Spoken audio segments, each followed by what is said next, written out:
everyone, and welcome. Welcome to Pink Lady Presents, a show filled with lives being well lived. All ethnicities, all ages, and all walks of life. And today, well, I am so excited. Chaplain Deb and I were talking about this for weeks now.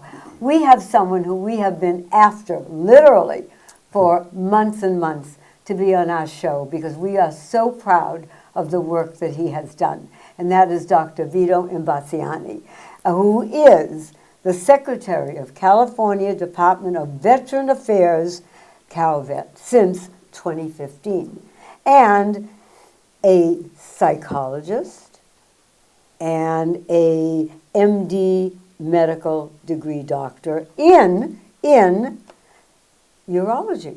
Correct. And I also see that you studied musicology. So wait a minute, urology, musicology.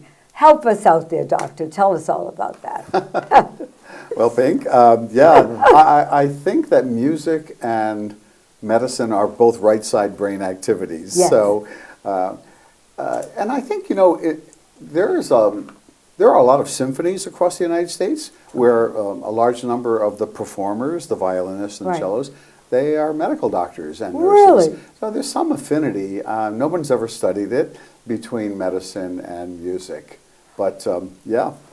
And when you said musicology, was it when you studied music, did you play an instrument? I do play a piano, but musicology is the study mostly of older music. I studied in Rome thanks to a Fulbright Yes, tell us scholarship. about that. Sure, best year of my life, right? They paid me to stay in Rome for a year. I mean, what's not so like? I learned to speak Italian. I studied at the Pontifical Institute of Sacred Music, Right. and I went to the Vatican Archives. I actually walked through the Sistine Chapel every single day. Oh, And there were no lines back then, right? Wow.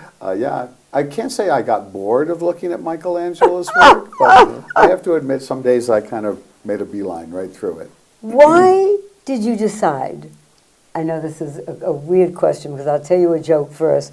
A grandmother is walking down the street and she has two little children with her, and another grandmother comes down and with her two little children, and the other grandmother says, "Oh, my darling, are they lovely? And what does the little boy do?" "He's going to be a doctor. He's 3. And the little girl, she's going to be a teacher. She's 5. I mean, that's what we do. And That's right. it's like, okay, the question I'm going to ask you is, why a doctor? I mean, were your parents doctors? I mean, anybody else in the medical field? No, not at all. Wow. My grandparents all came, all 4 of them, from southern Italy. Okay. After World War I, after the swine flu epidemic. It seems that my whole life is bookended by viruses, Yes, if you will. yes. My grandfather, mother's father, played trumpet with John Philip Sousa for my- 40 years. I love it. Marching up and down the eastern seacoast from New York to North Carolina, settled at West Point. No way. My mother was born there. My mother met my father, another New York City Italian family. Now, what did your dad do? He was a Marine in World War II in the Solomon Islands. Oh, my goodness. And he stayed in the military his whole life. Wow. So I was born at West Point to a very military family. Yes. Where members served, going all the way back to World War I, battlefields you're all familiar with. Wow.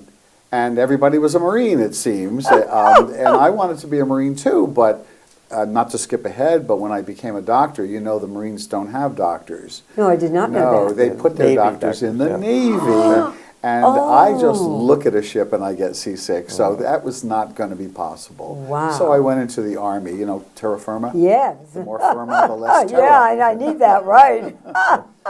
So, yeah. And why urology? Well, so I mean, why a doctor? Well, Yeah. when I happen to have been born with a great gift for being a good student and with a very good memory. Okay. Look at a page, never have to look at it again. Wow. So when you're smart in high school, teachers say to you, just like the grandmother joke Yes, that you just yes, said, yes. "Oh, you're smart enough to be a lawyer, maybe even a doctor." Of I love course, it. you aspire to something greater. Right. And And I had an illness when I was in second grade that kept me in the hospital for a long time. Oh. And I think that experience, Right. coupled with the reinforcement from teachers and an ease at learning sciences and Wow. and languages and everything, it was a seed that was planted early. And you went to college where for it? Cornell. Cornell. And then what? I was a music major at Cornell and stayed there for my master's and Right. doctoral degree, then the year in Italy. And I came back and I was teaching music at Middlebury College, but at Oh. the same time had connections to the medical school in Burlington, Vermont. And I drove up there one day and spoke to a really wonderful woman, a pediatrician from Yale, who looked at me and said, you know, we've been training doctors for 150 years. We've had a lot of PhDs, but they were in microbiology and physiology. Right. We've never had a PhD, not one, in the humanities. We're going to take a gamble on you. Oh my goodness, wow. So I went to visit her. She was very, very old last year in Vermont before she passed away, and thanked her for taking a chance on me. I love it. Now, you were in the Army. You entered in 1986, I believe. Yes, I got a presidential commission when I was an intern in surgery at Yale, where I spent Right. my 6 years training. A presidential commission meaning I didn't go to West Point as a cadet. Okay. I wasn't in officer candidate school. I just accepted the commission. So the Army actually never paid for a single day of my medical training. Right. And the consequence of that is I could have walked away at any point. I had no obligation. But I wound up staying in for 27 years. That's all. That's all.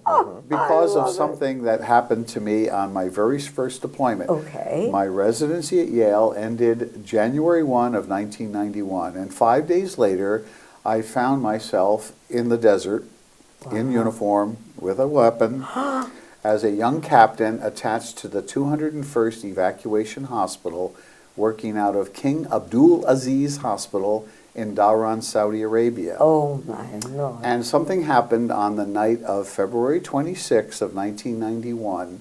It was the last Scud attack of the war. And what is a Scud attack? A Scud is a missile, many of which Saddam Hussein launched against Allied positions in Kuwait and Saudi wow. Arabia. Okay.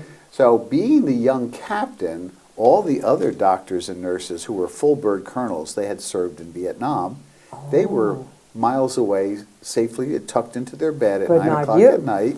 I was the youngest officer. I got the night shift, Pink. I was the 7 p.m. to 7 a.m. I love it. And at 9 o'clock, we were alerted that 2 Scud missiles had been launched.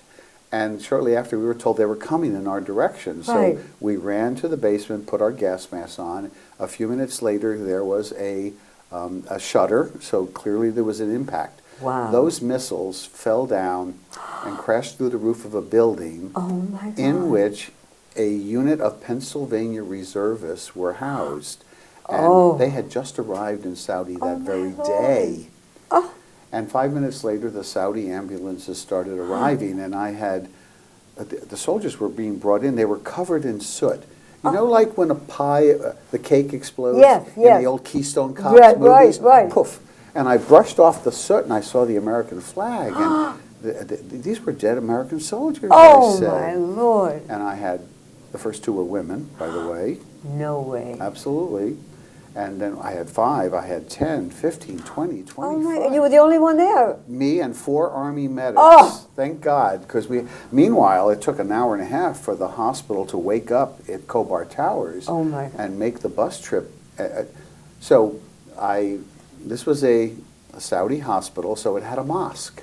And I cleared the mosque out and made it a mortuary, if you will. Wow, right. We posted a guard, and then the wounded came in, and we operated on them for the next week, it seems like. Wow.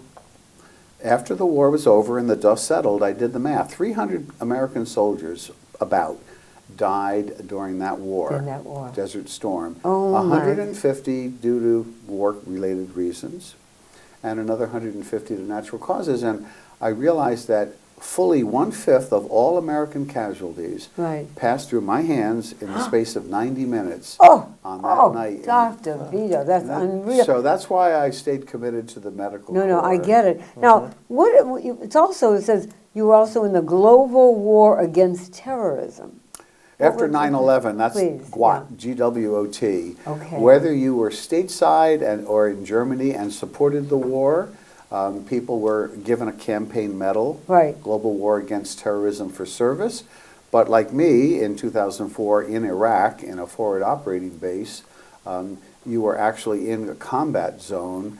You were given the campaign ribbon, Global War Against Terrorism Combat. Wow. It's 2 different medals. Well, we're going to be right back because we're going to discuss, everyone, the expeditionary and service and educate us on the difference between the two. And we are here with Dr. Vito Imbasciani and Chaplain Dove and I. I mean, I am so excited. I'm up. I mean, I am really up. I'm normally up anyway, but I'm really up today. So we will be right back. It's about the humans. These humans, those humans, groovin' and golden. It's about getting more than health insurance and a partner who listens and acts. Humana calls it human care. It's talking to a doctor from your couch or helping you find a cheaper prescription before you ask. It's helping you fix the rugs so you don't fall and keeping you social, online or off. It's getting to know you so you can be your healthiest. That's our superpower. That's human care from Humana. We're back with Dr. Vito Imbasciani. Doctor, you were both expeditionary and service. Explain and educate us in the difference. In 2004, I was deployed to a forward operating base in Iraq, 30 miles south of Baghdad. Okay. There were 800 Marines and 200 Army MPs there, and there was they put a surgeon there because it was a very dangerous part of Iraq at the time. It was Right. very early in the insurgency, and the soldiers and Marines took a lot of injuries, Right. a lot of IEDs, and people get sick in the desert. That's expeditionary because Okay. you were actually in country.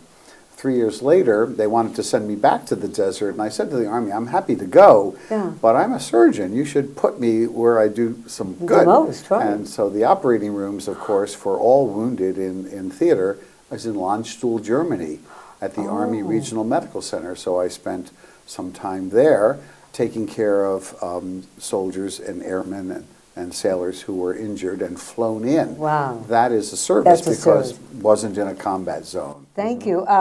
You were decorated, I'm going to tell everyone, with the Combat Medic Badge and Meritorious Service Award, Army Commendation Medal, 4 times everybody, and the California Order of Merit. I mean, you're just not a pretty face, Dr. Vito. I get it. We're going to have a video now of you talking to people about Veterans Day. So why don't we just go to that? Greetings, I'm Dr. Vito Imbasciani, Secretary of the California Department of Veterans Affairs, and I am an Army veteran. I'd like to thank all of you for allowing me to be part of today's Veterans Day service. Why? Because events such as this one create opportunities for all the communities to come together to honor all those who wear or have worn the military uniforms of our great nation. Obviously, we would all prefer to enjoy Veterans Day in person, but unfortunately this year, the COVID-19 pandemic renders that impractical and unsafe. However, now more than ever, it's vital that we continue to uphold our traditions and our ceremonies, even in this virtual space. Every year, we formally honor our veterans who have served in armed conflicts around the world. We have served on bases and outposts that protect our allies overseas. We've served stateside, protecting our nation at the home front. Every soldier, sailor, Marine, and Air Force member has performed a duty that is vital to America, and for that, we are eternally grateful. Therefore, it is my honor and privilege to read to you this Veterans Day proclamation from Governor Gavin Newsom. On November 11 each year, we pay tribute to those who serve this nation as members of our armed forces. This holiday initially commemorated the end of World War I, which came at the 11th hour of the 11th day of the 11th month in 1918. 1 year later, Americans celebrated the first Armistice Day, and it became a national holiday in 1938. In 1954, following World War II and the Korean War, President Eisenhower renamed it Veterans Day to honor and commemorate veterans of all wars. Today, nearly 1.6 million veterans live and work in our state, and many more Californians have close family members who are veterans. These individuals continue to serve their communities as small business owners, civic leaders, first responders, volunteers, mentors, and in countless other roles and professions. We set aside this day to recognize the personal sacrifices American heroes have made to defend our Constitution and the freedoms it guarantees, but also to recognize the enduring respect they deserve every day.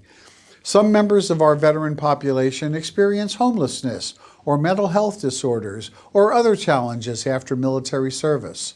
In our boundless gratitude for their service, we must continue our efforts to support veterans and address these important issues. In the words of President Truman, our debt to the heroic men and valiant women in the service of our country can never be repaid. They have earned our undying gratitude. Dr. Vito, thank you for that. That was fabulous. We thank you for your dedicated service. We just do. We're honored to have you with us here today. Chaplain Dove is one of your biggest fans, I have to tell you that. Practicing medicine at Kaiser, how did that all happen? And Kaiser is my hospital. It's a great story. I'm from, remember, I was born at West Point. Yes. Cornell, Yale, residency, medical school in Vermont. I was never very far my whole life from the Statue of Liberty. But then I went to Saudi Arabia and I started to look for my first job. It was a unique time. The country was at war. So I found what I thought was a very temporary position at a hospital in downtown Los Angeles. Okay. I rented a house on the Hollywood Hills, which was completely destroyed in the 1994 earthquake. Oh my Lord. With me in it. Oh no! But it was a rental and I got to walk away. And then, you know, when you invest in the community by buying a house, you really start to put roots down. Correct. And I realized, so I half jokingly tell people, I wasn't a Californian by choice, but by virtue of war and earthquake. And now I was just waiting for the final two horsemen of the apocalypse to arrive. So I found a job in Kaiser, and I've very, very much enjoyed being able to work my entire career there. Wow. I think there's something ironic about initially looking for a temporary position in a company called Kaiser Permanente. You're right. Oh, that's a pun I never realized. That's very good. That's funny. So when were you appointed CALVET Secretary of State here? Yeah, so Governor Brown reached Yes. out to me through his appointment secretary and said, we have this position that's been open for a year and a half. Would you be interested in filling it?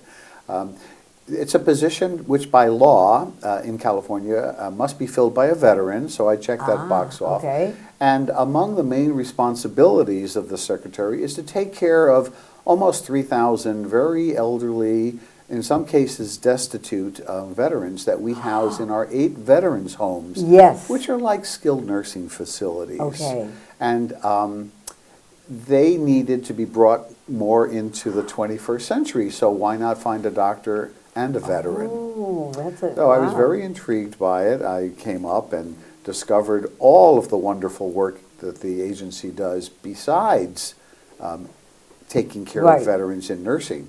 We have programs to help veterans who are disabled form a business, to go to school on the GI Bill. Oh, really? Oh, We my have goodness. programs for unfortunate veterans who are incarcerated. We have a home mortgage program. I build close to 5,000 units all over the state of California for homeless veterans, of which California has more than its fair share. I know. It's very bad. You have your plate full. I mean, I know that. We're going to see a video now of Memorial Day with you talking. So let's go to that. Hello, I'm Dr. Vito Imbasciani, the Secretary of the California Department of Veterans Affairs. It's Memorial Day we're celebrating. Memorial Day is the day we pay tribute to the courageous men and women who gave their lives for our country, to those who died on the battlefields of all American wars since the Civil War, to those who gave their lives to protect the Constitution of this great nation and the freedoms that it guarantees, and to those heroes we forever revere and honor. And again, as like last year, the COVID-19 pandemic is preventing many of the important observances and ceremonies from taking place. And this includes CalVet's own traditional Memorial Day ceremonies at our cemeteries in Igo and Yountville and Seaside. So we look forward to future Memorial Days when we can again pay tribute together and in public. But there's one thing we can do this year. Memorial Day tradition calls for a moment of silence and remembrance at 3 p.m. on Monday. So please join us in memory of those who gave their lives to let freedom ring and observe a moment of silence with us. And I fully expect that next year we'll be able to resume all of our observations, all of our ceremonies, our parades, and our other traditional ways of honoring the great men and women who have served this nation in uniform. Looking forward to 2022.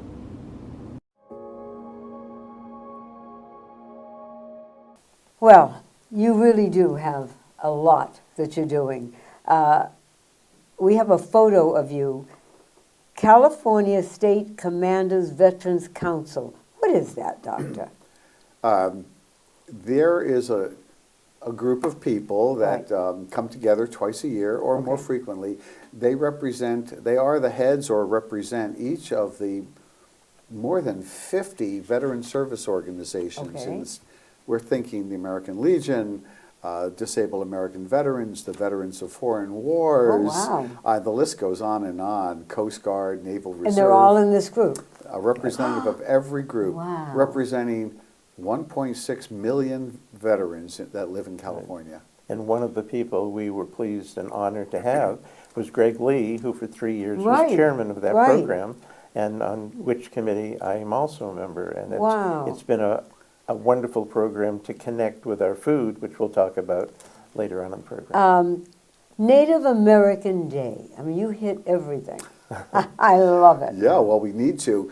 There are 109, if I may be off, Right. federally recognized tribes in California. How many? 100 at least, over 100. Oh, my goodness, And okay. Native American, according to statistics of the United States Department of Veterans Affairs, Right. Native Americans serve in the military in greater proportion to their numbers than any other demographic. I White did not know soldiers, that. Asian, Latino, my goodness. Black. Yeah, so, and when many of them, they go back to their reservations after their service, and they're relatively distant from being connected more immediately to their Right. benefits. I have a special outreach to Native Americans on their Fabulous. reservations. Good for you. Make sure, but they earn these benefits. I I'm know, not but giving a lot them- of people don't care, if you know Or what I'm they saying. don't know about They don't it. know about it, right. The education But you're helping. process is- This Well, is yes. helping. Oh, That's what we- definitely. That's one of the reasons we do this. So, We also have a photo of the key ceremony. Now, we just had in Homes for Families. That's So right. you were there, and everybody is seeing it as we're talking about that. That's a great program, and I know that you're interested in You've that got to one. bring a box of Kleenex when you go to I that know, because the I know. stories are so heartrending. And there's we have some of the veterans talking about it in the film and stuff, and you could just cry. I You know. just we were cry. talking about the tier soup aspect of their Right. program and what that means to the people who create these books Yeah. of their histories, including some very sad and unpleasant histories. But they do it, and it's part of their Right. moving on Right. to the Homes for Families. Now, we have photos we're showing everybody now of the 8 homes. Now, here's everyone. Here are where the 8 homes are that you administer. We have Barstow, Chula Vista, Fresno, Lancaster, Redding, Ventura, West LA, and Yountville, which is the largest. In Napa County. And you're right, which I believe that as I said, the largest What are the levels of medical care that you offer our veterans there? Please tell us. Okay, sure. Starting at the level that requires the least amount of medical assistance. Okay. Domiciliary, it's Yes. basically room and board. Okay. And we give the veteran who may not have a place to live. Veterans who lose their house in the fires or the earthquakes, Right. we take them in temporarily. okay. And then we have assisted living, which everyone is familiar with. And then as people progress, because once you're a member of our home, you can expect to spend the rest of your life with us in a dignified, clean, safe, honorable. So people age in place, if you will, like from that. assisted living until skilled nursing, and we even have in some of our homes dedicated memory care units. I like that also. I like that. There's so much information, everybody, that I'm like an overwhelm here. And I thank you, Dr. Vito, for being so passionate and dedicated about what you do. We will be right back. At one time or another, every family is faced with mobility issues for a loved one. Call Before You Fall is here for you with all the safety and mobility solutions your family needs. Come see Alex in the Call Before You Fall showroom, or, if you can't, they'll come to you in one of their fully stocked service vans. So put your mind at ease today. Call Alex at 1-800-829-1491. Remember, be on the safe side. Hi, everyone. We are back with the fabulous, I mean really fabulous, Dr. Vito Imbasciani. You are certainly, in my world, a man for all seasons and definitely for all the right reasons. I bless you. I mean, our audience has learned so much about who you are, and I think the veterans out there are so fortunate to have someone like you at the helm. It's very sweet. Well, because you have not only dedication and a commitment, but humanity and passion. Passion for what you do and for who they are that you're doing it for. And I thank you so very much. I know Chaplain Dove is one of your #1 fans. Yes. We adore you, and I just think what you're doing is I want fabulous. to thank you for helping spread the message here. This is CalVet's challenge coin that I'm going to give you. Oh my God. Oh, thank you. Oh. That comes with the thanks of 1.5 million California veterans. Oh my, everyone, you got it, Judith. Wow. Again, I say thank you for being on our program. I know we are so excited to have you. Everyone, please know that those veterans out there need your help. If you ever have something that you want to do, donate somewhere. Help someone, a veteran who helped you stay safe and your families well. God bless you. Be well. We will see you next time.